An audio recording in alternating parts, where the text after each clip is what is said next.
For the past 3 years, it has become a tradition for all wives of bishops, both serving and retired, to come together and share moments of fellowship. This initiative, organized by Mothers Union of Central Region Dioceses, was this time hosted by West Buganda Diocese at the bishop's residence in Masaka.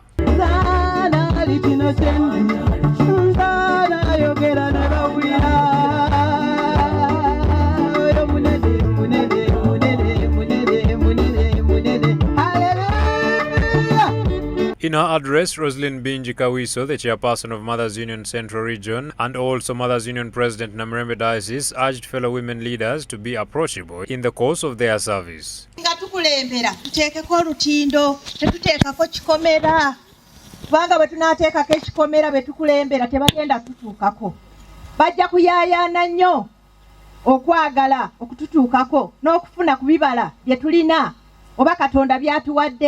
naye nga twetadde mu kikomera tebajja tutuukako. N'olwekyo bamaama nga tumaliriza mbakubiriza tuteekeko olutindo wonna gye tuli.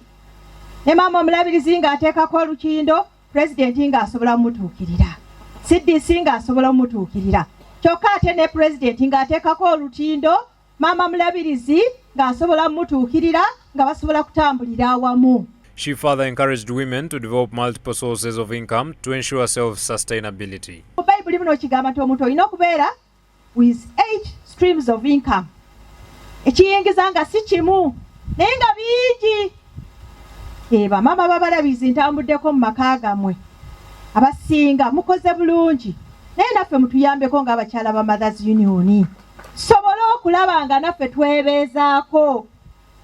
Bamami kye tubayita wano ne tujja wano kaama ne tubasaba naffe mutuyambe ng'abakyala ba Mothers Union ali eri wansi asobole kubeerawo. Tumanyi tulina emputu tetuwuliriza naye mutuyambe buyambi. Also in attendance was Salongo Julius Binji Kawiso, husband to Rosalind Binji Kawiso, who expressed his gratitude to those who entrusted his wife with the regional leadership role as they approached the end of their 4-year term. Tusiibula ekiseera kituuse, omuzungu agamba seasons come and seasons go. It's our time to say bye bye. Mukyala mwami obuvunaanyizibwa bwa Central Region nze omwami we era nga nyina kumulwanirira. Ate njagala kusiima nnyo abakyala aba Central Region Dioceses zonna. Mwebale kumubeerera, sirowooza nti yandisobodde, mwamukkirizamu era Mukama n'amusobozesa. Ate tufunye obutandwa bwonna, Katonda atuwadde obulamu, atuwadde abaazukulu, ate n'atuwa okuganya n'abantu. Ekyo tusiimira Mukama. The bishops' wives present appreciated Rosalind Binji and her executive team for always remembering them, even in retirement. Their message of appreciation was delivered by Mama Canon Ruth Nkoyoyo, wife to the former Archbishop of the Church of Uganda, the late Right Reverend Livingstone Mpalanyi Nkoyoyo. Tusiimidde ddala. Era twagala okwebaza Katonda n'ebirabo Katonda byakutaddemu byakuteekamu ate n'obigabako eri banna abalala. Kubanga bw'obeera n'ekirungi oyagala okigabanako ne banno musheyalinge oga nti kakati n'ebirabo ebyo Katonda byakuwa tweyanzizza nnyo, tweyanzeko okulabika nti tubigabanyeeko, tulabye ekisa kya Katonda nga kikukulembera n'otambula. Tetuganda nti tosisinkanye kusoomozebwa, okwo kubeerawo kubanga kwa buntu, naye n'oba nti Katonda akubeera n'ovuunuka n'obiyitako, Katonda waffe yeebazibwe. Ne olukiiko lw'olufuzi twebaza Katonda enkolagana ennungi gy'okolaganye nabo nga tugenda mu maaso nga tulaba nti omulimu ogutandise ate kaakati tumanyi twagala ate anaabazzeewo era atutwale mu ngeri eyo. Era bw'aba alondeddwa tumuleka otuulayo nagandi wano nno ndoozi abaddewo bwe kati. Fega obuyambi bwetaagibwa obwerudda n'erudda. Ekyo nno Mukama waffe akikola. The Bishop of West Buganda Diocese, Right Reverend Gaston Seroko, called upon women to promote more awareness about the Mothers Union, noting that many people misunderstand its purpose, yet it plays a vital role in community growth. Abamu bagamba Mothers Union by'abakadde.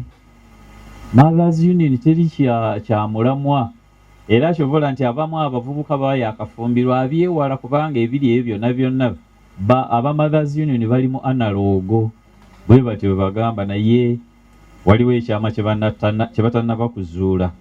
Bannange kirungi nnyo ku exposing a mothers union ebuuke ne boundaries weeri yeeyongereyo abantu babeere nga bali aware. You have to create awareness of what mothers union is okulaba nti yeeyongerayo. He further encouraged Christians to embrace kindness and humility, saying that through these virtues they can lead by example. By doing away with the anger and hatred. Banange anger ne hatred mu kanisa mu ebiri. Wanji. Mama wanagambye kati awo that is a signal. Mu kanisa mulimu abantu abakyastandinze nga bali compassionate, nga bali kind, nga bali humble, gentle, patient, forgiving and loving.